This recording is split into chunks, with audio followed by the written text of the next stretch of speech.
Killer फिर से आ गया है आध्या के घर में, उसके कमरे में, और वो आध्या को किडनैप कर कर ले जाने वाला है।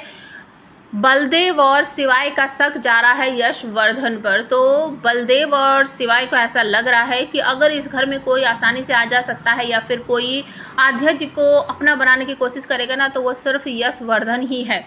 और सभी लोग काफ़ी परेशान हैं। आध्या को बड़ी मुश्किल से बचाया गया है, यहाँ तक कि किलर सभी लोगों को मार पीट के भाग गया है।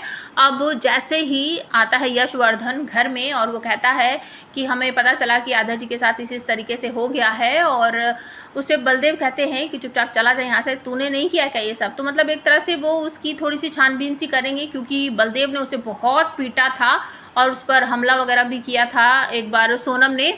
तो वो उसकी पूरी बॉडी की छानबीन सी करेगा, जांच पड़ताल करेगा, लेकिन उसे कुछ भी नहीं मिलेगा और वो हाथ जोड़ के कहेगा चला जा मेरे घर से। वो कहेगा कि अंकल जी अगर आपको कभी ऐसा लगे ना कि हम आध्या जी के लिए बेस्ट हैं, तो वो बलदेव कहकर निकल जा मेरे घर से।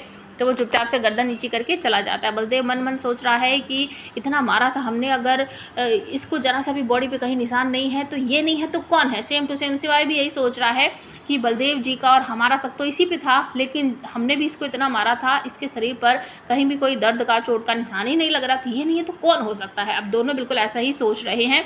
और तभी थोड़ी देर के बाद सोनम ऊपर से भागती हुई नीचे आएगी, क्योंकि वो थोड़ी देर पहले गई थी आध्या के कमरे में और उसे लेकर फिर वो स्टोर रूम में गई थी। तो जब वो स्टोर रूम से वापस आकर गई थी आध्या के कमरे में, तो उसे वहाँ किलर दिखाई दिया था, एक साड़ी दिखाई दी थी। तो वो भागते हुए नीचे आती है और बताती कि हमने वहाँ देखा, हमने वहाँ देखा। तो कुछ लोगों को ऐसा लग रहा है आध्या के भाई को कि ये ड्रामा कर रही है। सूरज कहता आप यहाँ बैठिए, पानी पीजिए और आप हमें शांति से बताइए। तो वो कहती है कि हमने किलर को देखा। तो सभी लोग भागकर ऊपर चढ़ जाते हैं। सबसे पहले शिवाय जाएगा, उसके पीछे पीछे बलदेव, सूरज, सब लोग भागकर आध्या के कमरे में जाएंगे। वहाँ पर कोई भी नहीं होगा। सोनम कहेगी हमने यही देखा था, हमने यही देखा था। पर्दे के पीछे उसे साड़ी दिखाई देगी, वो वहाँ इशारा करेगी। सब लोग वहाँ जाकर देंगे तो वहाँ पर सिर्फ साड़ी होगी, लेकिन कोई किलर नहीं होगा। तो सब लोगों को ऐसा लगता है कि किलर जो है वो हमारे घर में ही है, लेकिन हम उसे पहचान नहीं पा रहे हैं। तो सभी लोग नीचे आ जाते हैं। उसके बाद सब लोग बैठकर खाना पीना खाएंगे, कुछ चाय नाश्ता वगैरह करेंगे।